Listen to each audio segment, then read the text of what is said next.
நான் தொடர்ந்து கண்காணிச்சுட்டு தான் இருந்தேன். அந்த ரயில் ஸ்ரீவைகுண்டத்தில் நிற்கும்போது கூட ரயில்வே அமைச்சரை தொடர்பு கொண்டு அவர்கிட்ட காப்பாற்றப்படணும்னு தொடர்ந்து கோரிக்கை வைத்துக் கொண்டிருக்கோம். ரயில்வே அமைச்சர் எனக்கே தொலைபேசி கொண்டு எல்லாம் முயற்சி செய்து கொண்டிருக்கிறோம். ஆனால் எனக்கு ரொம்ப மன வருத்தமாக இருக்குது. ஒன்று, முன்னெச்சரிக்கை கொடுத்துருக்கலாம், முன்னேற்பாட்டு நடவடிக்கைகள் எடுத்துருந்துருக்கலாம்.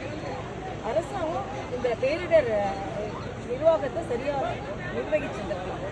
முதலமைச்சர் இதை தீவிரமாக கண்காணிக்காமல் விட்டுட்டார்.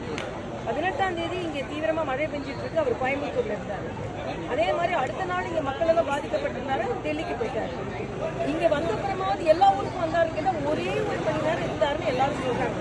ஆக 1 மணி நேரம் முதல்வர் ஆயிட்டாரு. தென்பகுதி முற்றிலுமாக மாற்றான் தாய் மனப்பான்மையோடு நடத்தப்பட்டு இருக்கிறது. எதற்கு எடுத்தாலும் மத்திய அரசு நிதி தரல, ரெயின் ஃபோர்காஸ்ட் எனக்கு சரியா வரல, நீங்க எதுக்குப்பா இருக்கீங்க, அது சரியில்லை இது சரியில்லை.